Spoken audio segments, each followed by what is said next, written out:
Triple Hit Production.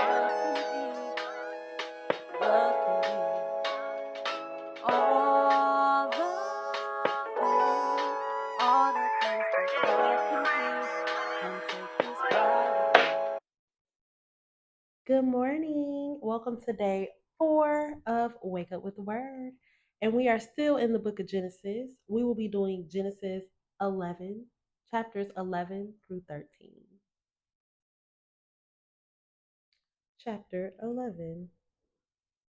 The whole earth had the same language and vocabulary. As people migrated from the east, they found a valley in the land of Shinar and settled there. They said to each other, "Come, let's make oven fired bricks." They used brick for stone and asphalt for mortar. And they said, "Come, let's build ourselves a city and a tower with its top in the sky. Let's make a name for ourselves. Otherwise, we will be scattered throughout the earth." Then the Lord came down to look over the city and the tower that the humans were building. The Lord said, "If they have begun to do this as one people, all having the same language, then nothing they plan to do will be impossible for them. Come, let's go down there and confuse their language so that they will not understand one another's speech." So from there, the Lord scattered them throughout the earth, and they stopped building the city. Therefore, it is called Babylon. For there the Lord confused the language of the whole earth, and from there the Lord scattered them throughout the earth. These are the family records of Shem. Shem lived 100 years and fathered Arpachshad 2 years after the flood. After he fathered Arpachshad, Shem lived 500 years and fathered other sons and daughters. Arpachshad lived 35 years and fathered Shelah. After he fathered Shelah, Arpachshad lived 403 years and fathered other sons and daughters. Shelah lived 30 years and fathered Eber. After he fathered Eber, Shelah lived 403 years and fathered other sons and daughters. Eber lived 34 years and fathered Peleg. After he fathered Peleg, Eber lived 430 years and fathered other sons and daughters. Peleg lived 30 years and fathered Ru. After he fathered Ru, Peleg lived 209 years and fathered other sons and daughters. Ru lived 32 years and fathered Serug. After he fathered Serug, Ru lived 207 years and fathered other sons and daughters. Serug lived 30 years and fathered Nahor. After he fathered Nahor, Serug lived 200 years and fathered other sons and daughters. Nahor lived 29 years and fathered Terah.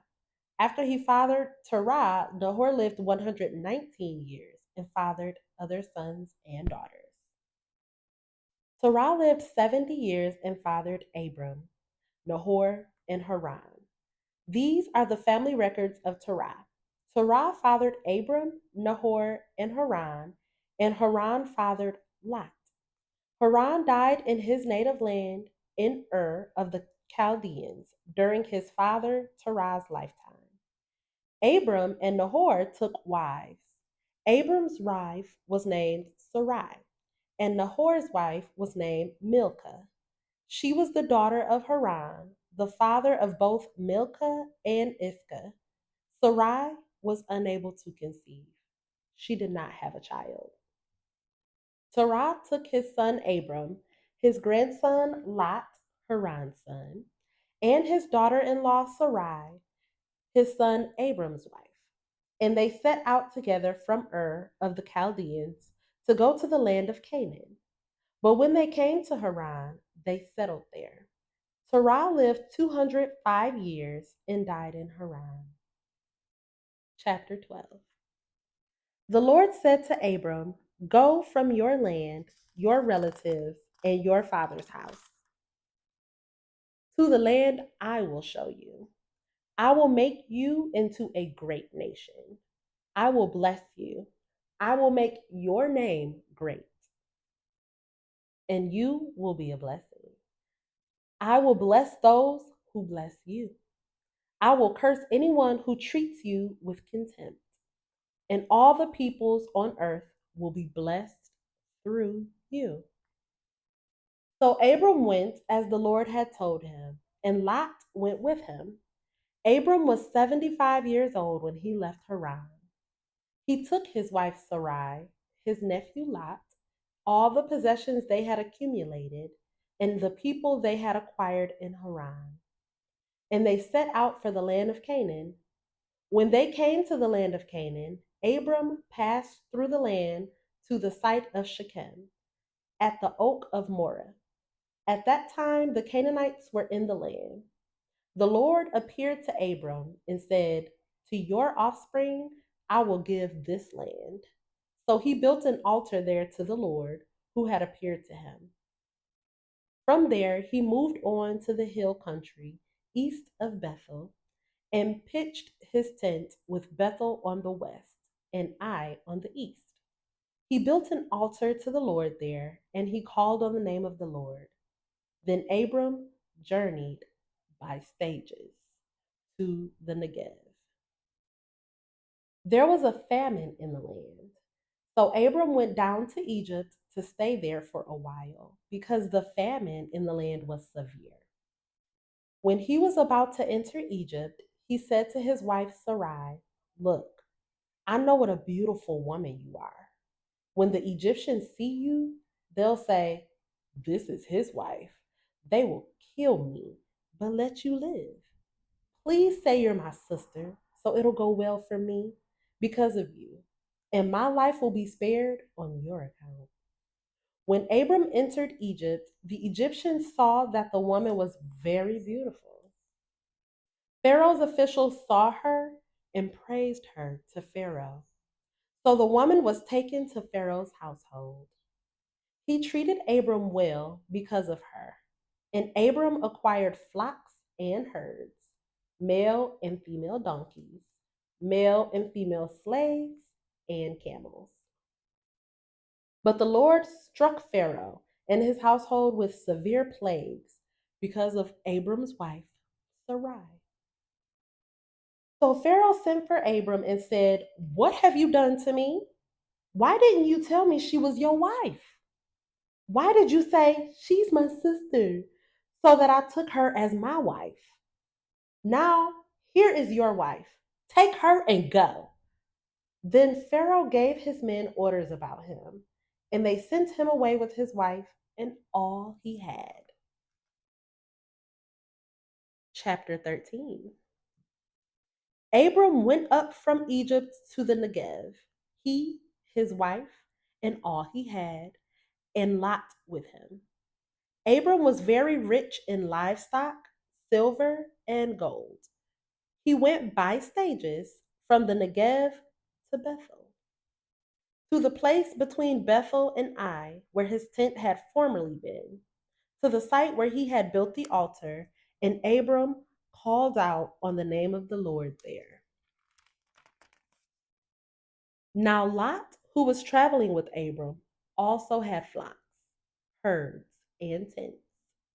But the land was unable to support them as long as they stayed together. For they had so many possessions that they could not stay together. And there was quarreling between the herdsmen of Abram's livestock and the herdsmen of Lot's livestock. At that time, the Canaanites and the Perizzites were living in the land. So Abram said to Lot, "Please, let's not have quarreling between you and me, or between your herdsmen and my herdsmen. Since we are relatives, isn't the whole land before you? Separate from me. If you go to the left, I will go to the right. If you go to the right, I will go to the left." Lot looked out and saw that the entire plain of the Jordan, as far as Zor, was well watered everywhere, like the Lord's garden in the land of Egypt. This was before the Lord destroyed Sodom and Gomorrah. So Lot chose the entire plain of the Jordan for himself. Then Lot journeyed eastward and they separated from each other. Abram lived in the land of Canaan, but Lot lived in the cities on the plain and set up his tent near Sodom. Now the men of Sodom were evil, sinning immensely against the Lord. After Lot had separated from him, the Lord said to Abram, "Look from the place where you are. Look north and south, east and west, for I will give you and your offspring forever all the land that you see. I will make your offspring like the dust of the earth, so that if anyone could count the dust of the earth, then your offspring could be counted. Get up and walk around the land through its length and its width, for I will give it to you." So Abram moved his tent and went to live near the oaks of Mamre at Hebron, where he built an altar to the Lord. Thanks so much for joining me again for Wake Up with the Word. You've officially made it to the end of day 4.